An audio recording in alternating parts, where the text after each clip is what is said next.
I just wanted to pretty pumped. Very first time I've done this. Go live here on YouTube. I'm doing it on my cell phone, which is mostly because I couldn't figure out how to actually do it on my computer just yet. I'll figure all that technology out in a little bit.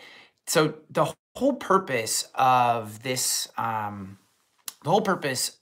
show of Finding Peak Friday is to kind of talk through some of the ideas that I've been writing about and talking about, and as you know, some of my presentations, some of the keynotes that I've been doing. Just had one earlier this week in Indiana.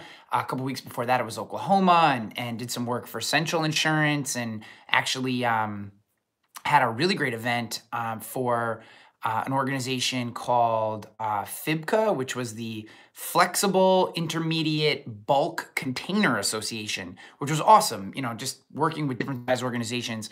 A lot of the deeper I get into this stuff, the more I'm starting to realize how little, or I shouldn't say little, we get so caught up in tactics, right? Tactics. Everyone wants to hear tactics. Everyone's looking for that trick that if they do this one thing, we add this one sentence to our Facebook ads, or, you know, whatever the thing is. You know, we tweet 5 times a day. I get this question: how many videos should I produce every week? I don't know, as many as you can, as many videos with value as you can produce every week.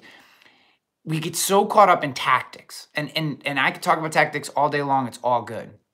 But the deeper I get into this, the more I start working with business leaders, start working with organizations that are thinking kind of enterprise-wide, that aren't just thinking about, I have a task I have to finish today. I got to move it from A to B on my desk, and then once it gets to B, I can, you know, pull that lever and walk out and go back to my life. You know, when we start thinking about these bigger concepts, start thinking about how do we put meaning, how do we add meaning to our work, and is meaning important? I know I think about that all the time. Like, you know, how much income would I exchange for more meaning in my work? You know, at first, obviously you want to, you know, that doesn't have to be a trade-off. But like, if a lot of people say, you know, I would love to be a writer, or I would love to go off and do my own consulting thing, or I'd love to start a mastermind, or I'd love to, you know, get into whatever. And I think about it all the time, right? Obviously I love to create, and it's a big part of what I do. You know, I think what holds us back a lot of times is that value exchange of, I'm comfortable, I know I get a salary here, I know exactly what that thing is, and maybe I feel like there'd be more meaning in my work if I were to do this, but maybe at first there would be less income, and do I want to disappoint my spouse? Do I need to take care of my family? All that kind of stuff.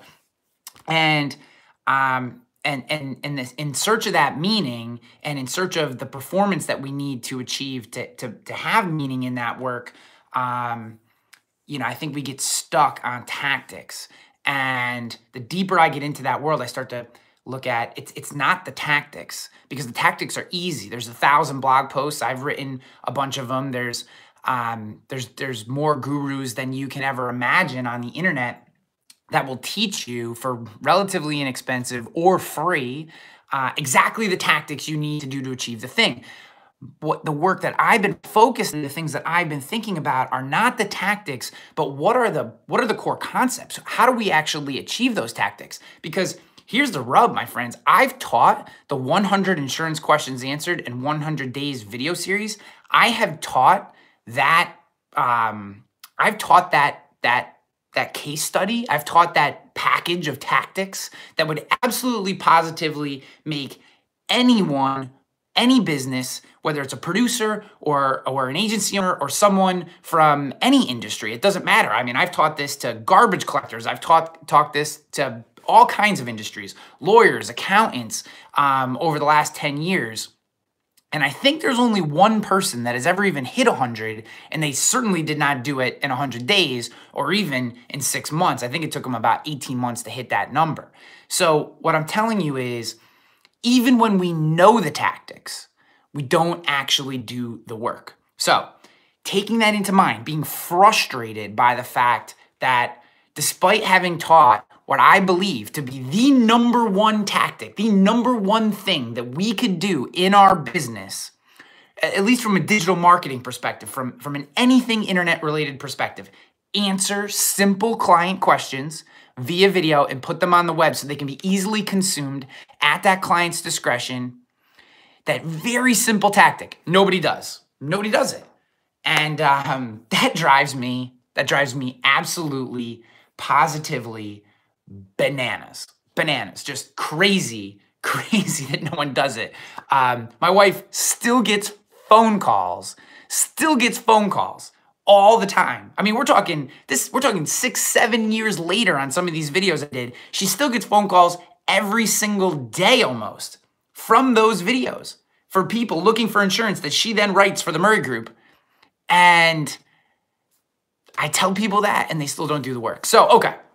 So let's take a step back. So we know that the tactics are out there. We know there are people willing to teach us the tactics for an inexpensive or a solid value exchange, right? You said, price doesn't necessarily matter. It could be a $5,000 week-long workshop, but we know there are people who versus value would give us a very competitive rate on whatever the tactics are. We know we could afford the tactics versus what they would cost. Why are we not doing the work? And that's ultimately where Finding Peak came from. That this whole website that I created, this whole offshoot of content, I started to dive into it when I was with Agency Nation and Trusted Choice, and it was shared with me that it was not an appropriate vein of content there, so that's fine. So I peeled it off and made it into this Finding Peak website, and the whole point was, if the tactics are there, what's holding us back? And it's all the other stuff. It's all the stuff in between the ears, right? It's all this stuff up in here that is actually keeping us. So, all right. So that being said, we've done all that diatribe. I want to thank all of you for coming on the show today, watching this very first episode of Finding Peak Friday. I'm going to try to do this every week. I don't know how long there will be. I'm going to be super interested in your feedback. I have a bunch of stuff I want to talk about today. So kind of some of the core concepts that around the idea of habits, because I've read probably 5 or 6 books now in the last few weeks, last maybe 10 weeks, around the idea of habits. I've been reading habits for a long time, and I've basically learned what I believe are the core concepts of habits, and I want to share those with you. And so as you guys have questions, leave them in the chat. You can chat, leave those questions. I'll answer those questions. If you have thoughts, share them there. I'll pull them in. I see Jared Bellman's in the house. Jared, thanks for coming in, bro. Jared says, the angels are lost in the perpetual contemplation of infinite glory. I'm assuming that's a biblical verse, but ultimately I know exactly what Jared means, which is when we think about all this stuff and we don't actually do it, that's where we get lost. The first book, I want to share with you the first book. This is a book, I did book notes on this one. It's called Atomic Habits. If you go to Finding Peak, you can see the book notes, or just go to Amazon and get your own copy. This is a super quick read. There is nothing in here that is going to make your mind melt. What it is going to give you, what I took from this, are some really interesting passages, just some core concepts to set the foundation of what I believe is a foundation of habits. The number one idea that I took away from this book and has really solidified my viewpoint on habits is that we have a finite amount of willpower. I actually wrote a post on Finding Peak about this called Willpower is Overvalued. And what I mean by that is, when we start a new project, when we're like, all right, so here, I'll give you a case in point. I'll go back to the 100 questions thing, right? So I go up on stage, do my 100 questions thing. I get all jacked up, waving my hands, yelling at you, show you all the results, talk about the $300,000+ in new business revenue that we made just from one video in that 100 question series. And everyone gets all jacked up and they're like, I'm going to do the 100 questions. And that's great, right? That's super sweet. I'm always like, congratulations, you're going to make a ton of money. I'm so pumped for you. This is going to be a long-term annuity. You put in the work now. There's going to be people calling you for forever on these videos, and congratulations, and then they don't do it. The reason they don't do it, and this is what I've realized, this is what I've come to kind of get to that core concept, is that the reason they don't do it is that they believe, you know, and we all believe, myself included, I shouldn't say they, we all believe that you show up on Monday and you're like, I want to do this, I'm going to do it. And that's what happens, right? That's what happens.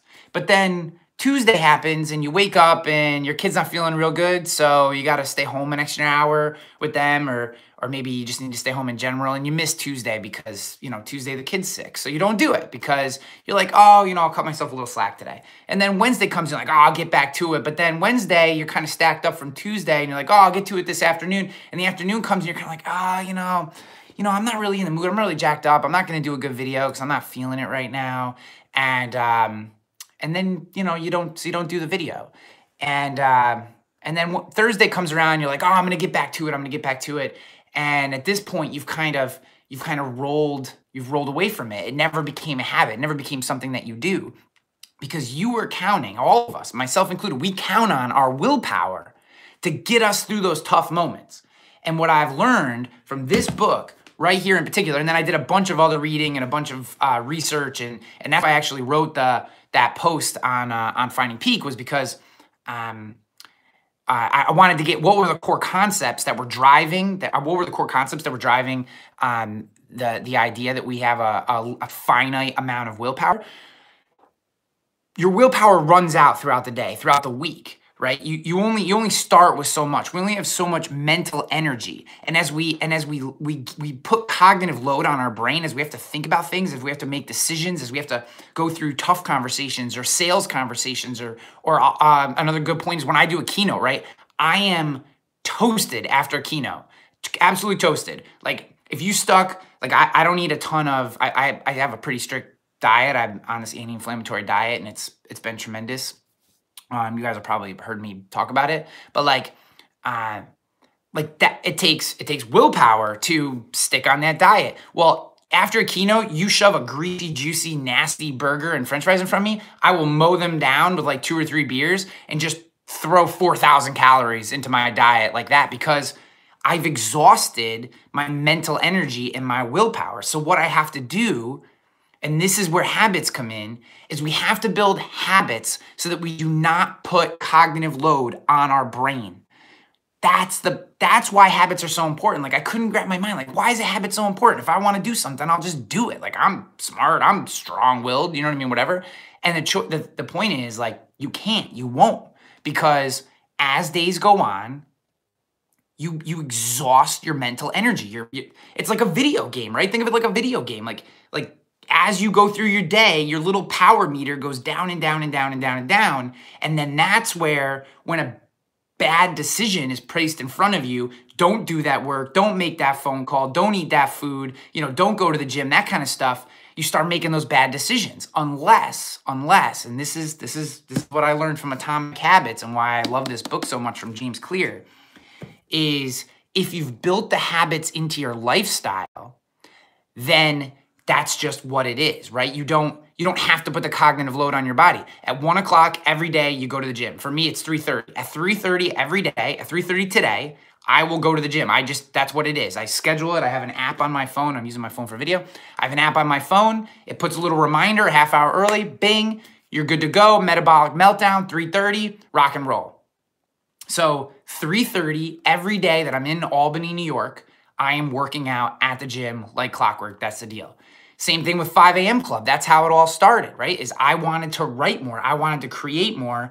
And I knew during the day, especially at Agency Nation, when I had like 17 people reporting to me, it was incredibly difficult to create. And as much as I wanted to create, I didn't have the willpower to not take that phone call, not send that email or whatever. So I built into my day the 5 a.m. Club. I've now pushed that up to 4:30. I go to bed at like 8:30, 9 o'clock every day, and I get up at sometimes 4:30. I've kind of trained myself. I'm getting up a little earlier. And that first hour and a half is my creation time. That's when I'm writing, I'm planning out a video. I would love to do it more. I don't do it enough. I do James Altucher's like 10 ideas a day thing. And then where you're just writing out 10 ideas. They can be ideas about anything personal. Doesn't matter. Doesn't have to just be business. This happens to be a list of 10 books that I would like to write someday. Whether any of them actually get written, we'll see. I just, it's about the ideas. So that's James Altucher's thing. We can talk about that at a different time. But the idea is I built in my alarm going off at 4:30 every day because it had to be a habit. Or I'd be like, oh, it's super warm, I'll just stay in bed. Or, oh, I don't feel like getting up today. Or, oh, I'll just write, after the kids go to school. But building in that habit, make sure that every day I get creation time in the morning, I get my workout time in the afternoon. Then when I get home from workout, I usually make 1 or 2 phone calls for work. And then at 5 o'clock, the kids get home, and I've set up my social media. I've deleted everything except for Twitter off of my phone so that I guess I've kind of taken to Instagram again, but I move them all to like the 4th screen on my phone. So 5 o'clock comes, turn all my notifications off. And from 5 to 8 o'clock when the kids go to bed, like that's family time. And that has to be a habit, because otherwise I'm checking my LinkedIn, I'm checking my this, and now I'm starting to load my brain. And then I had, so I fast every day too. I've had to build all these habits in so I can live the lifestyle I want to live. I try to fast 13 to 16 hours every day. If I hit 13, I'm happy, and then I try to get to 16. I don't always, but I'm happy with 13. So that's kind of my goal. So I use an app called, I don't remember what it is. Again, I'm using my phone for the video. So I use an app that tracks that. So like if I've worn down through social media and through other stuff, if I've worn down my willpower, then after dinner, maybe I start to feel a little hungry, and I go have like a coffee cup full of cereal or something, which is terrible. It's all sugar, so that's awful. But that's like my vice is chocolate almond milk, and like chocolate chip or chocolate Rice Krispies is like crack to me. So if that's in the house, which it always is because my kids love it, and I don't, I haven't set up my habits in a way that I'm not gonna do, I'll imbibe, and then I feel terrible because I've broken my fast, and and then I haven't, then I start to feel, I won't say shame, but like, personally, I feel disappointed in myself for not doing the things that I think are important. So if I can create, fast, work out, and do family time every day, then all those other moments in the middle, I can dedicate to doing work, and I don't have to, and I don't feel any stress about that because I've done the other things that are important to me personally. Create, workout, family time, fast. Those are my 4 kind of, those provide meaning to my day on a day-to-day basis. I've built in habits to make sure that I do those things. And then in my work life, I can be completely focused on that. And what the habits do is they don't limit you. Habits don't limit your ability to get stuff done. What they do is they allow you to be more productive because you're now segmenting your brain. You're telling your brain, only think about this thing, because you now have a habit that at 8:15, it's go time for standard work. So dig into your email, start solving problems, get back to people, make sales phone calls. And then you can bake habits into your day too. And really, if you go as far as, say, I got another good book for you. This book by Cal Newport, which if you're trying to get epic stuff done, this is also a must-read. Cal Newport. I also did book notes about it on Finding Peak, and I keep pointing over here because that's where my screen is. But this is a tremendous book, and you may say like the title gives away the book, but you definitely want to read this. You definitely want to read this book if you're interested in it. And it's all about how do you build habits into your day so that you are not constantly distracted and you can really dial in to the work that you're doing, right? Otherwise, you're doing distracted stuff. It's ping, email, take your mind off that quote you're doing, or ping, email, take your mind away from prepping for that sales call, or someone walks in your office, or you get a notification in social media and all of a sudden now you're responding to someone on Facebook instead of getting ready for a performance review, or working on a new piece of technology that you're reviewing to help optimize your office. I mean, focus habits are about, this is kind of where my mind has gone with this, is that the habits initially felt like work to me, right? Like, I'm I'm creating these habits, and habits are more work. And then as I've gotten more into them, and as I've thought more about what habits really mean, and for me, I always need to understand the underlying reason for something in order to implement it, which kind of makes me a bad employee because I'm really terrible at just like, if someone says, Hanley, do that, and I'm just like, I need to know why. I just do, whatever. I'm not a super employee, but if I understand the why, then I'm like, yo, let's rock and roll. I don't even have to agree with the why. I just need to understand the why. I don't know what that is about me. But once I understood the understanding reason why habits were so important, this idea of focus, they give you focus points, right? That hour and a half, I don't have to think about anything else first thing in the morning from 4:30 to 6, right? My wife gets home from the gym at 6. She goes to the gym at 5. So I wake up at 4:30. I come down to my office. I start cranking. 6 o'clock, she comes home from the gym. I come up, hang out with her for a little bit. Kids get up around 6:30, 6:45. So I know for that first hour and a half of my life, all I need to think about, all I have to think about is fingers on keyboard or editing a next episode of the show or, whatever. But it's creation. It's just fully get stuff out of my brain, provide value, time. And I don't have to worry about anything else. It's because I've created that habit. And then I know no matter what happens in the rest of my day, even if the rest of my day is bombed out from, fires coming up over here and there's a snow day, so I gotta go pick the kids up or whatever else happens throughout the day, it's all good because I've already got that hour and a half of creation in. Like the stress of not creating is gone because here's this crazy part. Like creating has become such a part of my life that if I get to the end of the day and I didn't create something, I feel physical stress. I feel tension in my chest.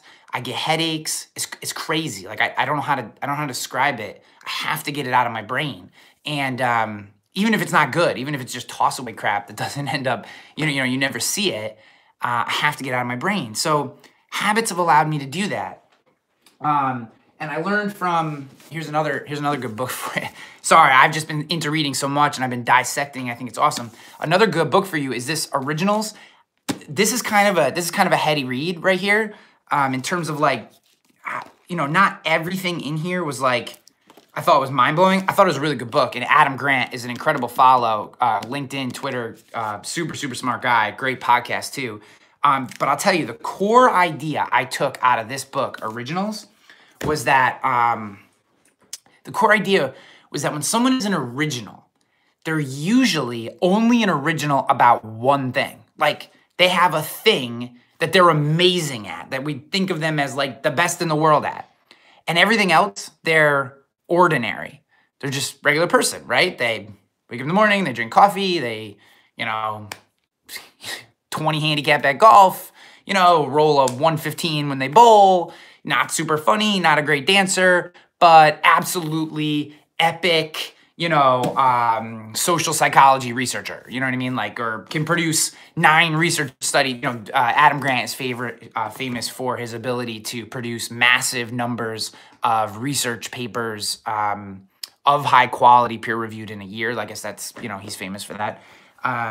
So like regular dude, except for this thing that makes him an original, makes him absolutely amazing. Or another guy that I really respect is James Altucher. And I tell you, like, seems like a pretty regular dude. I mean, obviously he's fairly brilliant. But like his thing is this idea of idea sex, right? Which is idea over here has happened before. Idea over here happened before, like neither one is original. But he tends to be really good at taking those two ideas and crossing them up and creating something new. And from that new thing, he's able to build a business or generate income or help someone or whatever. And he actually is the one that has this 10, I do these lists of 10 ideas. And then these 10 ideas are how he comes up with the idea sex. But that's the core idea. And I think habits allow us to carve out time in our day to make sure that we are doing that one thing. We're creating time for deep, focused, uninterrupted work. Maximum we can do 4-5 hours of deep work when we're really dialed in. That means you're not getting up to take a piss. You're not getting a cup of coffee. You're never checking email. You're just dialed in on that one task that's super important. and they de-stress us. They create that time, right? So I know habits are kind of I guess like in the performance space, they're very on trend. It's a kind of trendy to talk about them, but I can see why. Like I've just, the deeper I get into this, it's just helped my own work so much. I can be so much more productive, and in their work. Like, don't get me wrong, this stuff is work. Like, I have to think about it. I don't always do it. When I go on the road, like, I haven't figured this out. I'll give you something I have not figured out today. When I go on the road, all of this goes out the window. Like, when I get on an airplane, it's like, take all the hard work that I've done to build all these habits into my routine here in my house. When I'm on the road, they're all out the window. I'm sugaring my coffee. I'm eating protein bars. You know, just I don't sleep well. I drink too much. I never work out. I really struggle to create. Like, it's just, oh my God. I haven't done the work to build the habits into my travel life that I've done here. Now, I'm happy that I have them here when I'm home because I get shit ton done when I'm here. But when I'm on the road, it's not the same. So I have work to do.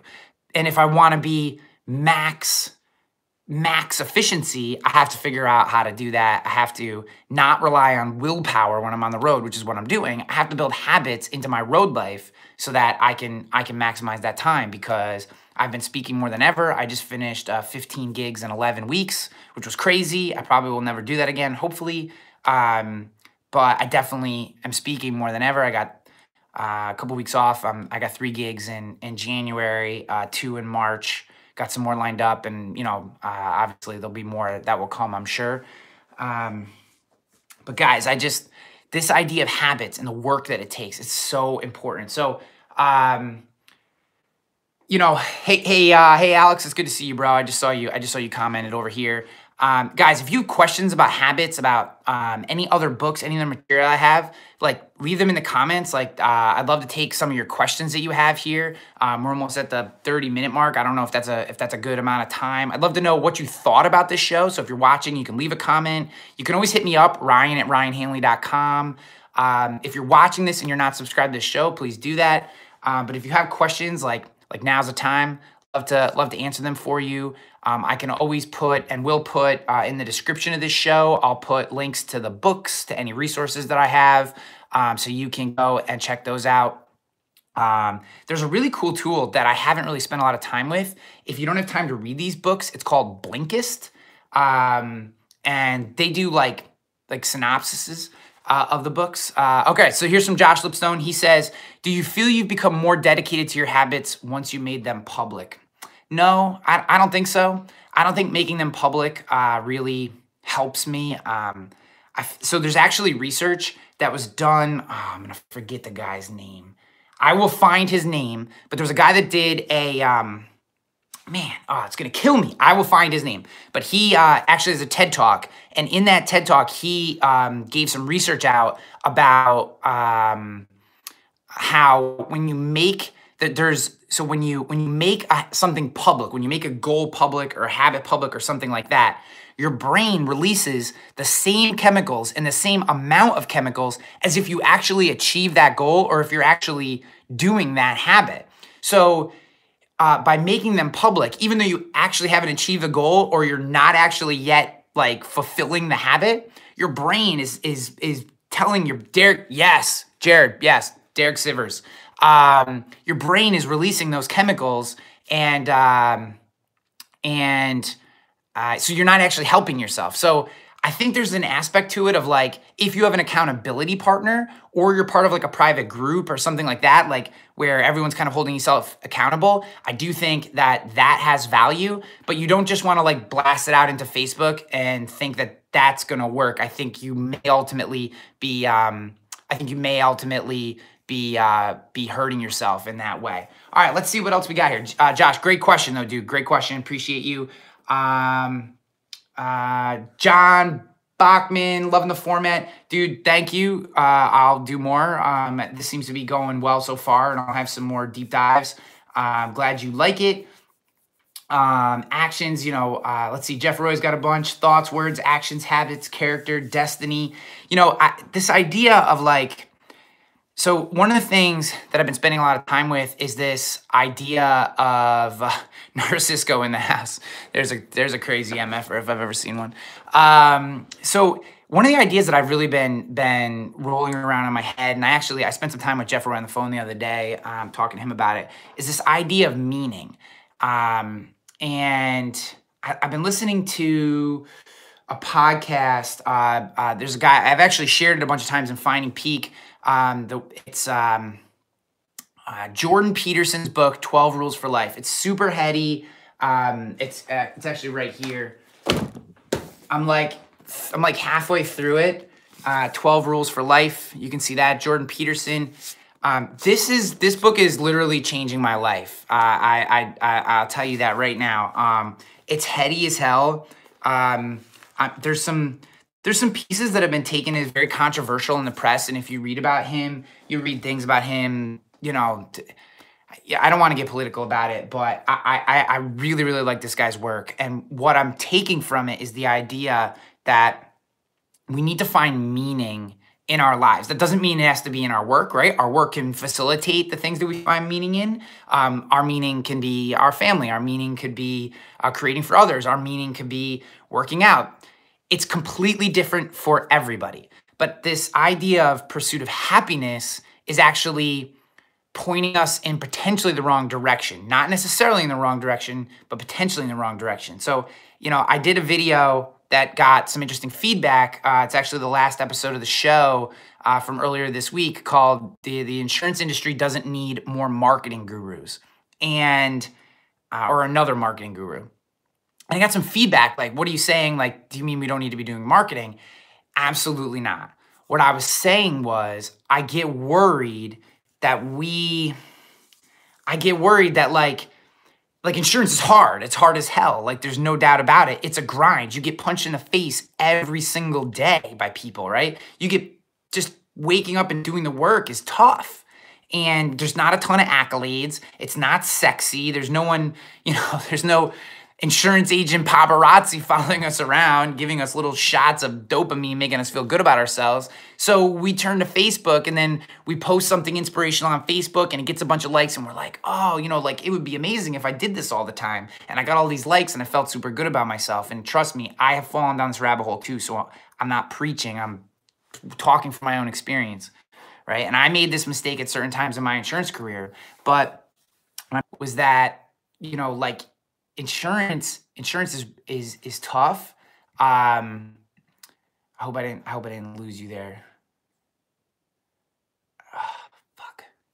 I'm back. Okay. So sorry, I just got a phone call.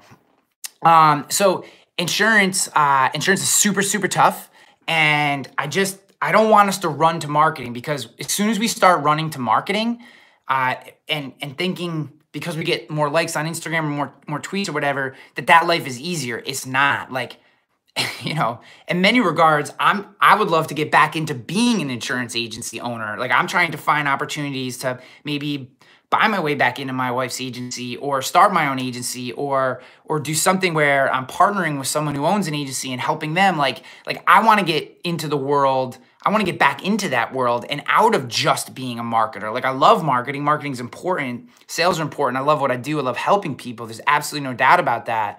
But I just don't want us to, like, as soon as you stop being an insurance agent and start being a full-time marketer, you have to compete against people. You have to compete against people who are just as good as the other insurance agents you're competing against today, right? It's just as hard, I guess, is what I'm saying. I guess that's what I was trying to say, and didn't say in a great way, and I'm not saying in a great way right now, which is, it's just as hard. So, all right. So we got that. Got to find meaning. Derek Sivers. All right, Tracy, your schedule is different on the road, but what can you do to get the workouts and good health done on the road? And Own the Day is kind of blowing my mind. Just had to put that out there. So the book that Tracy is talking about is by Aubrey Marcus. It's called Own the Day, Own Your Life. It's the book that got me down the anti-inflammatory trail. I heard Aubrey on James Altucher's podcast. He was talking about cold showers, anti-inflammatory diet, all that kind of stuff. that book has changed my life. It's a guidebook. I go back to it all the time. Whenever I start to feel like my elbow hurt or my wrist hurt, which are signs that there's inflammation in my body. They're kind of my own personal inflammation triggers. I will I'll go back to the book. What am I doing? Where am I? Is there sugar in my diet? That's how I really got started down the trail of removing refined sugars, removing chicken, removing dairy from my life. That book is tremendous. So the answer to your question, Tracy, is yes, there are absolutely ways to do this. This is 100% because I haven't put in the work. I haven't put in the work of building the habits. It's all me. There's no excuses. It's not the road. It's me not taking kind of, to quote Jocko Willink, like I'm not taking extreme ownership of my road life, and I'm allowing it to get in the way. Actually, James Clear has an awesome quote in Atomic Habits. It's pros do the work, amateurs let life get in the way. I'm letting my road life get in the way of doing the things I know make me feel the best and perform the best. And so I just have to do the work, Tracy. All right, let's see what else we got. Eric said Narcisco's in the house. Ask Kodiak's in the house. Terry Greer's in the house. Great to see all you guys. Courtney Sullivan says, Court, it's great to see you. Never would have crossed my mind to put a regular dude and James Altucher together. If you just listen to him, he's just a hardworking guy who definitely is smart, no doubt about it. He's a chess master and everything. He's a smart guy, but I'm sure he's not a super good dancer. He's had to work incredibly hard to become funny. If you listen to he's had to work to get those things done. And so when I see him as a pretty smart but regular dude who has just worked his butt off to get to where he is. And I really like that about him. It's one of the most endearing qualities. It's one of the things I listened to the very first episode of his podcast when he launched it because I was reading his content before that. And I listen to his podcast every week without fail. He's been on my podcast list for 6 years or 5 years, however long his podcast has been going. Craig Hall, great to see you, man. Digging into it. It's a dose of hard reality. Thanks. Appreciate it, dude. Regular dude, I don't know. A regular dude in the sense that we're talking about here. For sure. Guys, unless you guys have any more questions, I'm going to wrap up this episode. We've been going for a while. I want to be respectful of your time. I appreciate all of you showing up. I'd love for you to subscribe to this show, pound that thumbs up, like button that helps other people find this. I'm going to try to do this every Friday. Pull out different topics, different ideas. I wanted to start with habits because they've been so important to me. I appreciate you. I appreciate you guys so much. That's why I do this work. I love teaching. I love sharing. I love being part of this community. Pat West, great to see you, man. And if you guys need anything, you know how to get a hold of me. I'm always here. Subscribe to the show if you haven't subscribed. I love you guys. I'm out of here. Peace. Thank you so much.